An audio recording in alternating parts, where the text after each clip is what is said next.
들어가기 전에 일주론, 개축일주.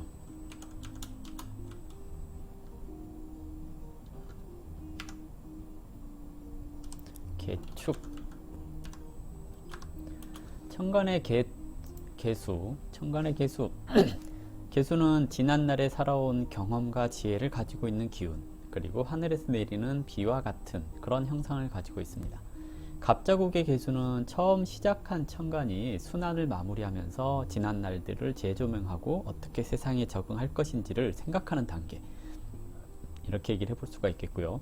갑술국의 개수는 위토를 만나서 이제 앞으로 어떻게 해야지 잘하는 건지 이런 것에 대해서 토론을 한다거나 뭐 가설을 세운다거나 하는 그런 단계이고요. 갑신국의 개수는 사화를 만나서 낮은 곳에서부터 지혜를 발휘하기 때문에 상대방이 원하는 것이 무엇인지를 잘 파악하게 되는 그런 단계입니다.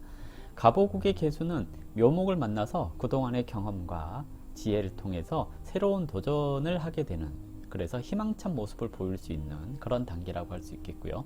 갑진국의 개수는 축토를 만나서 이제 새로운 도전을 해봤으니 모든 지혜를 총망라해서 껍질 속으로 다시 숨어 들어가는 단계, 그리고 완성된 하나의 나무로 태어나기 위한 그런 단계를 거치게 되기 때문에 묵묵하게 자신이 해야 될 일을 하게 되는 그런 일주라고 할 수가 있을 겁니다. 그리고 이제 잠깐만요. 그래서 좀 묵묵하게 자신의 일을 한다 라고 얘기를 해볼 수 있겠고요. 지지의 축토는 단단한 껍질을 의미하기 때문에 이제 묵묵하게 자기 일하는 소를 형상화했습니다. 그리고 갑자국의 축토는 을목을 만나서 딱딱한 껍질 안에서 자신의 자리를 찾아가는 모습을 얘기를 하겠고요. 그래서 좀 자신의 안전이라든지 편안함이라든지 이런 걸 추구하게 되는 시기입니다. 갑술국의 축토, 그러면 정화를 만나서 이제 세상으로 나가기 위해서 한 곳에 힘을 집중시키는 그런 단계이고요. 갑신국의 축토, 그러면 기토를 만나서 껍질을 깨기 위해서 필요로 한 것이 무엇인가를 공리하는 단계, 이렇게 얘기를 해볼 수 있습니다. 갑오국의 축토, 그러면 이제 신금을 만나서 껍질을 깨고 뾰족하게 뿌리를 내미는 단계, 이렇게 얘기를 해볼 수가 있겠거든요. 그래서 원래 하던 것과 새로운 것을 동시에 추진해 볼 수 있는 단계라고 할 수가 있겠고요. 갑진국의 축토, 그러면 이제 잠깐만요. 갑진국의 축토, 그러면 개수를 만나서 이제 세상 밖으로 이제 발을 내밀어 봤잖아요. 그랬으니 이제 내가 성장하기 위해서 무엇을 해야 되는지 고민하는 단계라고 얘기를 해볼 수가 있겠거든요. 그래서 아직 자신을 드러내지는 않았지만 그 안에 많은 가능성을 저장하고 있는 그런 단계라고 얘기를 할 수 있습니다. 그래서 무한한 가능성이 있음, 이렇게 얘기를 할 수가 있겠고요. 그리고 이제 개축, 그러면 이제 다 통합을 해보면 지난날의 경험과 지혜를 품고 있는 개수, 단단한 껍질을 가지고 있는 축토, 그래서 누구보다 뛰어난 지혜를 품고 있다라고 볼 수 있습니다.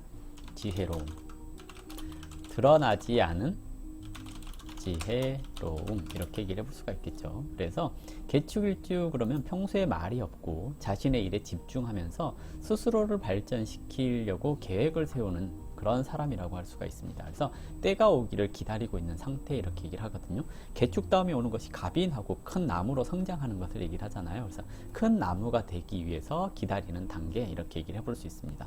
신살로는 백호, 이렇게 얘기를 하기 때문에 에너지가 웅축돼서 발산되지 못하고 있는 상황이라고 얘기를 하거든요. 그래서 이 에너지를 발산하지 않으면 욱하는 기질이 나타날 수 있습니다. 또 욱하는 기질. 그래서 에너지를 발산하는 직업군 또는 평소에 에너지를 발산하는 노력, 이런 것들이 좀 필요하다고 할 수가 있겠거든요. 그래서 운동을 한다거나 또는 말을 많이 한다거나 하는 것들이 좋다라고 할 수 있어서 직업을 선택할 때도 이런 것을 참조해서 군인이나 경찰, 의료계통 쪽 또는 교육이라든지 운동, 뭐 도구를 활용할 수 있는 직업군, 이런 것을 갖춘다라고 하면 참 좋습니다라고 얘기를 하는 거고요. 수라고 하는 것은 지식이나 지혜를 상징을 하기 때문에 뭔가 공정하다 또는 합리적인 사고를 한다, 이렇게 얘기를 해볼 수 있습니다. 하다, 합리적이다, 이렇게 얘기를 할 수 있는데, 축토는 근면하게 일하는 소와 같다고 했잖아요.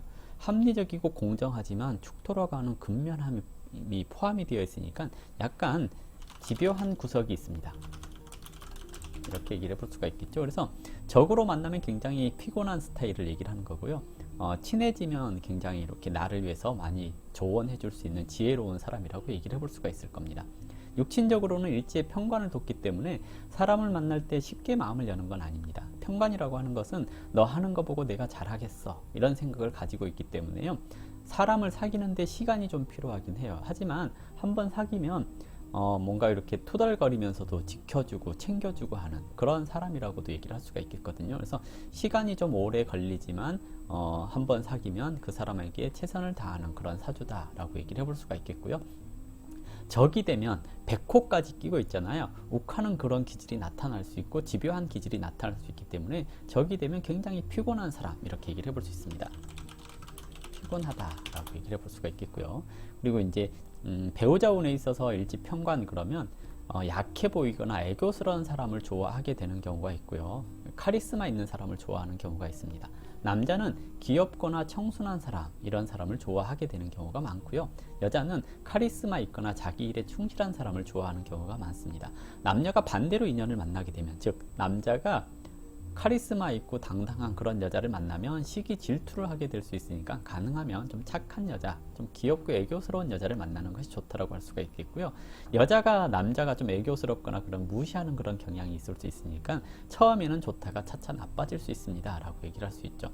백호를 일지에 뒀다라는 것은 배우자의 성향이 백호와 같습니다 하는 것을 뜻해서 배우자의 직업군이 아까 얘기했던 군, 경검, 의료계통 쪽 운동을 하거나 교육을 하거나 또는 말을 하는 직업군, 도구로 활용하는 그런 직업군을 갖는다라고 한다면 괜찮다라고 할 수 있는데요. 그러지 않을 경우에 남자는 배우자의 산액을 지켜보게 되는, 즉 출산을 할 때 좀 고생을 한다거나 그런 것을 지켜보게 될 수 있는 거고요. 여자 같은 경우는 이제 배우자의 집안성에 약간 흠이 있다거나 그러는 경우들이 있을 수 있습니다. 특히 형충이 배우자 궁을 건드렸을 때 월 1에서 건드렸을 경우에는 30대 초반에 결혼하는 것은 좋지 않습니다 하는 것을 얘기를 하는 거고요. 그리고 일시에서 형충을 맞았을 때는 30대 후반 정도에 결혼을 하는 것이 좋습니다 하는 것을 뜻하기도 합니다. 일단 이런 식으로 이렇게 백호를 일지에 두고 있다라는 것 자체는 언제, 그러니까 이 3년 정도에 한 번씩 백호를 건든다라는 얘기거든요. 그래서 3년 정도에 한 번씩 백호를 건드니까 배우자의 직업이 아까 얘기했던 그런 직업군이면 3년 정도에 한 번씩 직업적으로 크게 성공할 수 있는 일들이 생길 수 있는 건데요. 그러지 않을 경우에 3년 정도에 한 번씩 배우자의 건강이라든지 이런 것에 신경을 써야 되는 것을 얘기를 하기도 하죠. 그래서 내가 그러한 직업을 갖거나 아니면 배우자가 그러한 직업을 가졌을 때는 긍정적인 작용을 하는 것이 백호인데요. 내가 좀 강한 직업군을 갖지 않는다거나 배우자도 그런 직업군에 없다거나 그러면 3년 정도에 한 번씩 이렇게 백호라고 하는 일지를 건들기 때문에 30이 넘어가서 45세 되기 전까지는 항상 내 가족들의 안전에 유의를 해야 되는 일주가 백호 일주라고도 얘기를 할 수 있습니다. 그래서 가능하면 내 배우자, 내 가족 등이 직업이 조금 강한 그런 직업을 갖는 것이 좋다라고 할 수가 있겠죠. 아무튼 이렇게 이제 개축일주에 대해서 마무리해 보도록 하겠습니다. 자, 이제 질문 올리셔도 되는 타이밍이 됐습니다.